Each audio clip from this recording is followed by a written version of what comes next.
Beware the new podcast scam. Podcasts are becoming another source of scams that target book authors and anyone with a product or service to promote. While most podcasts are legitimate, it is easy to create a podcast and use it to scam anyone who wants to be on the show. Authors and self-publishers can easily be vulnerable since they are writing about topics that real podcasters want to talk about, and they are eager to get the publicity for their book. But sometimes the podcast can be a scam to get personal information and money. For now, though, it doesn't appear there is much attention to the problem, since a search on Google doesn't indicate any complaints or articles yet. But it's very real. Ironically, the host of a podcast warned me about these scams after I did an interview on the show for my recently published book, The Big Con, featuring the stories of 10 victims of a book-to-film scam and tips on how to avoid becoming the victim. While I was talking to the host during a commercial break, she mentioned that podcast scams were now a growing problem. And 3 days later, I experienced this myself. The scam began when I received a phone call about 10 days before another podcast to talk about the Big Con. But I never received any confirming details about the podcast, which is usual. Thus, I wasn't sure I was actually going to be on the show, and I had only written down the time of the show and the host's name. Since I heard nothing after the call and figured the podcast had been canceled at the scheduled time, I got a call from the producer as I was about to leave for a meeting. This is Carol from the Reasonable Sanity podcast, saying they were about to do the show, and she was relieved when I said I could do it if it was for a short time. Upwards of, maybe just 5 minutes. It's a very quick thing. Yeah. When I asked how long the interview was, she said 5 or 10 minutes, and a moment later, the host was on the phone with me. And we are back, Reasonable Sandy Podcast. I am Ryan Token. With us right now, we have Jeannie Gramholt-Scott. For the first 3 minutes, all seemed fine, as the host introduced me as a special guest who was there to talk about the Big Con and the victims in the book who were scammed.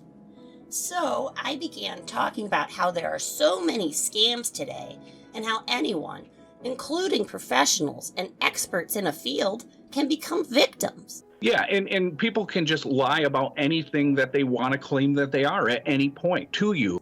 I also pointed out how there are scams in virtually every industry. Have you ever been caught in a podcast scam?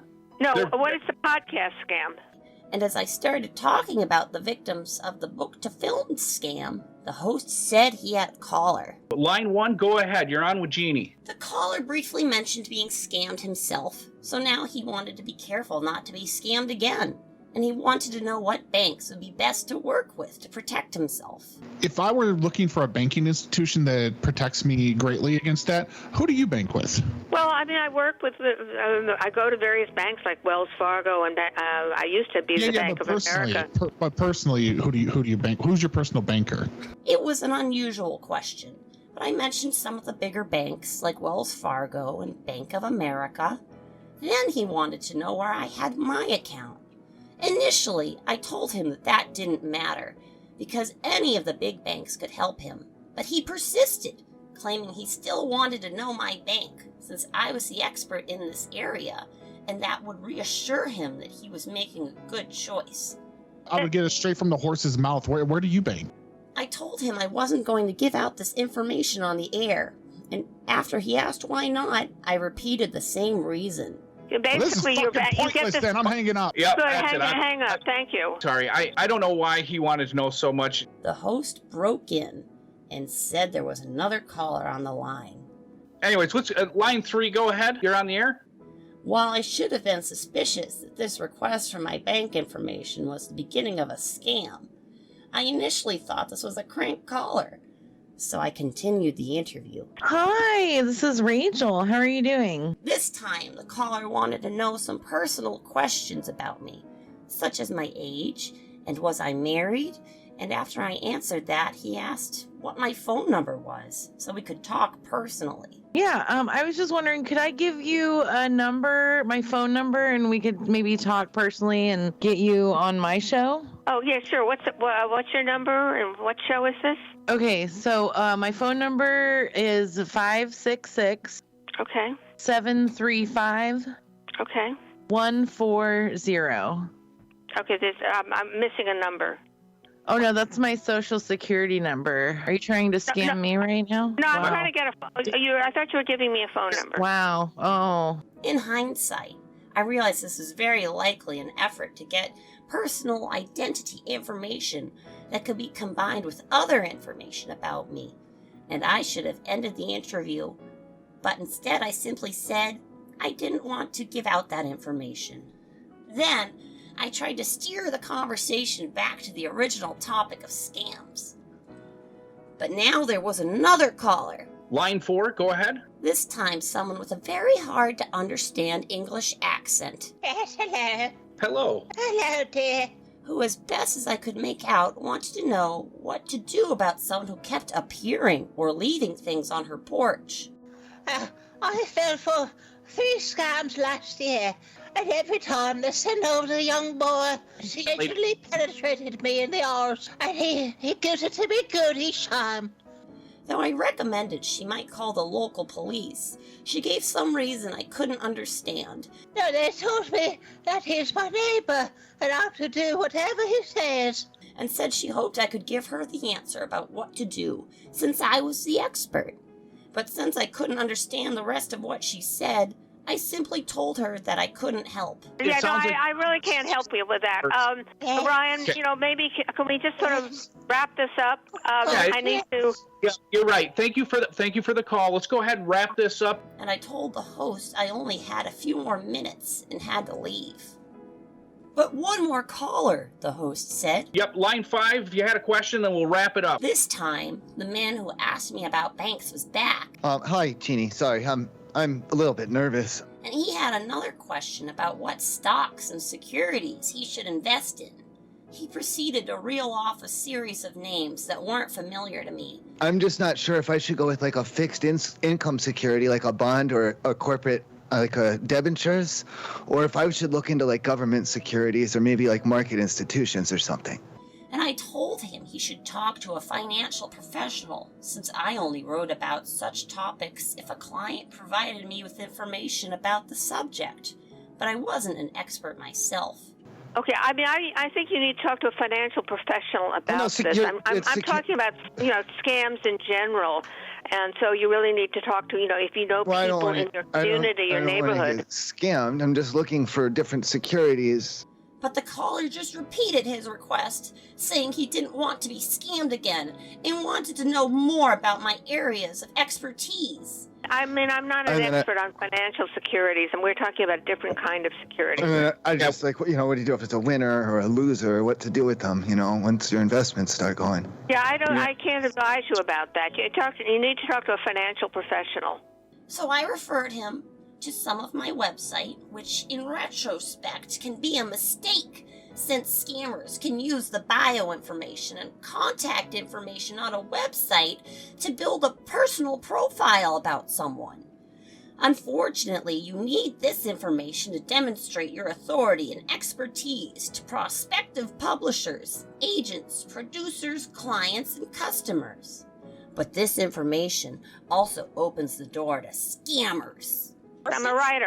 I work professionally as a writer. I've published over 200 books. Okay, Jeannie, I have a question with you then. Is it a scam or is it not a scam when a writer can write that many subjects as a professional, but there's no way a human can have that many professions in their belt? Well, no, I mean, I can write about financial information, but I'm not an expert on finance. I just don't understand any of that. After that, since I had to leave, I told the host that I had to end the interview. All right, everyone. This has been Reasonable Sandy Podcast. We're going to try a lot harder next time. So good night, everyone. And I thought that was that. But an hour later, I got a call from the guy who had asked about the banks and investing. I was on the podcast and I was trying to get the bank information. I managed to scam those guys out of your phone number so I could give you a call. He said he had managed to wheedle my phone number out of the host, and he wanted to know if I changed my mind about sharing the bank information in private with him.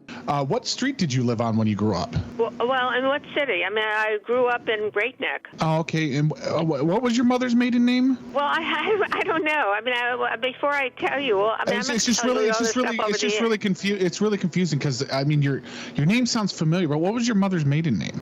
When I said no, he said that wasn't what he was calling about.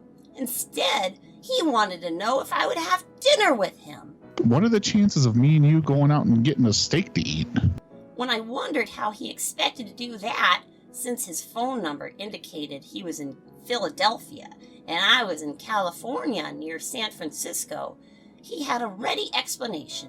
He was in San Jose now, but he could come over. Well, I'm in California, so it sounds like... Yeah, I am too. Where I have are a you? cell phone. I'm in San Jose right now. After I said no, I didn't know him, he continued to find reasons I should meet him. I'm really in the middle of writing books and things like that, so yeah, but I don't know. You have to eat. You have to have sustenance. How are you going to power your thought machines, your thought I'm lines? eating at home. No, I'm really not interested. Including telling me I should go out and enjoy a good meal with good company. If you're interested in three ways, I've got my buddy Matt here with us too. I'm really not interested. Sorry, hey I'm not there. I'm. After I told him I already had food in the house. At some point, I told him I didn't want to continue the conversation unless he gave me his email, and so I could see who he was, since I didn't know anything about him. I mean, I just need to know who I'm talking to. I mean, I'm 6'2", about 285 pounds. After he explained that he didn't want to give me his information, since he didn't know who I was either, and offered to give it to me when we met, I told him I was hanging up, and I did. There with the family. Got any kids? No, I'm not. I'm sorry. I'm hanging up. Any young family members? So I guess you could call that effort to get more information from me scam attempt number 2. Yet this mystery caller wasn't done with his effort. 2 minutes later, he called back, and I let his call go to voicemail. He tried one more time, and after his call went to voicemail, he hung up. A minute later, I got a call from the host from a Utah exchange. Jeannie? I'm not interested in any of what you have. Okay, Jeannie, you're live on the air with Ryan. Here we go. Yeah, it's Ryan Token. I needed to apologize to you about so many things. Saying he wanted to apologize for giving out my phone number, and he was sorry that the caller had bothered me. I am so sorry. The biggest thing I wanted to say is I forgot to say Happy Pranksgiving. So first of all, Happy Pranksgiving. So this was scam attempt number 3. The other thing I want to talk to you about is somebody tricked us. And now they tricked us out of your number. We thought it was your husband. It was me. It was me. I'm so sorry. It was the wine. Okay, thank you. I mean, this guy Wright is crazy. At the time, I didn't consider how the host would know that the caller had bothered me. But often things that don't make sense seem reasonable at the time. Jeannie, I wanted to apologize to you because, simply put, you're just going to get a whole lot more weirdos calling you now because they tricked Carol out of your number. The host said he even had the caller on the line, and he was sorry too. Thus, I thought this was a sincere apology. And after I heard some garbled conversation of 3 people talking at once on the line, the host said that he had discussed this with the producer, so they wanted to give the $500 for my trouble. I'm going to demand Carol apologize and make a payment of $500 to you. Okay, well, that's fine.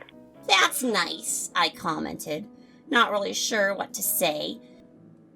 And when I asked for more information about why they were doing that, the host said they could make it $1,000 since they didn't want any trouble, and their lawyer was drawing up the contract. I would like you to talk to my lawyer just so we can get this settled. His name is Deputy Matthew Hillick. Deputy Assistant Lawyer.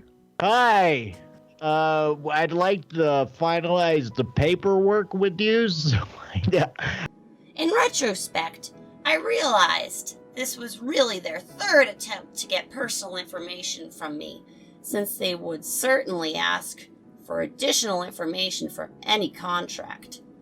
I'm a lawyer, you dumb fuck. Okay, I'm You're sorry. a podcast. Look, you don't have to pay me anything. Besides, any offer to suddenly pay me so much money for a difficult caller and then up the offer was certainly fishy. Look, I'm going to hang up. You don't need to announce when you're hanging up, you cunt.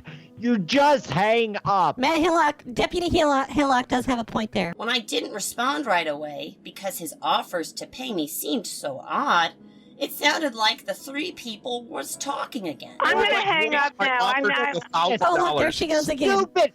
You don't need to announce it. Jeannie, I'd like to change my offer to $1,000 if you just forget anything my lawyer even said to you. Look, I am. Then I heard the host or caller say, maybe we could invite you to a three-way. At that point, I said, I'm hanging up. You know, I mean, I don't really know whether this is a real payment. I mean, I'm not going to give out any personal information. I mean, this has been a whole scam thing. Jeannie, you're gonna give Deputy Hillock a heart attack. You announce that you're hanging up. You just do it in anger and I'm make going to hang up. No, I'm sorry. I don't really know that you're. God damn it, you cunt. And I did. After that, there were no more calls. Later that evening, both I and an associate producer tried to look into who this podcaster was and if this was a real podcast. The result was that we only found one listing about a show with that podcast name and the name of a different host on a site that features different podcasters seeking guests. While the podcast call for guests indicated they had 100 to 150 live listeners and 1,000 downloads in a month for each show, their website went to a domain names for sale site, and there was nothing more about their show in a search on Google. Thus, it seemed likely the show no longer existed, if it ever did. And the supposed podcast interview with me was in reality a phone call with the host, show producer, and a few callers sitting around acting as if this was a real show with callers. I'm not exactly sure how the podcast was set up, but in retrospect, I'm 99% sure it was all a scam to get personal identity information from me that could be used in other scams. In any case, it served a wake-up call about a new type of scam based on creating what appears to be a real podcast in order to get information from people who think they are being interviewed to help promote their book, product, or service. Thus, if someone calls or emails you about being a guest on a show, ask for some identifying information about the show, including a website, email, a presence in the industry, and the like. Also, most podcasts will have some correspondence with you about when to schedule the interview or send you an online calendar link where you can indicate your preferences. Plus, you are likely to get a follow-up email indicating what to prepare or send to the host or producer for the interview, such as a bio, questions about your topic, a photograph, and a summary or PDF about your book, product, or service. Later, you will usually get a confirmation about the call or a Zoom link so you can connect for the interview. Accordingly, be cautious when you get a request for an interview, especially if you haven't contacted that show or done any recent promotions to podcasters. The invitation to be on the show could be for real, or it could be a scam. So if anything doesn't seem right about the pitch, especially if you have limited information about the podcast, do more checking to see if it's real or not. Have you ever been caught in a podcast scam? No, what is the podcast scam? People in the podcast world sit and they come together and they work to make it So they lock down a certain situation, basically. And there's usually not a lot of financial damage, or usually none at all. But, there's some egos, and it's really weird.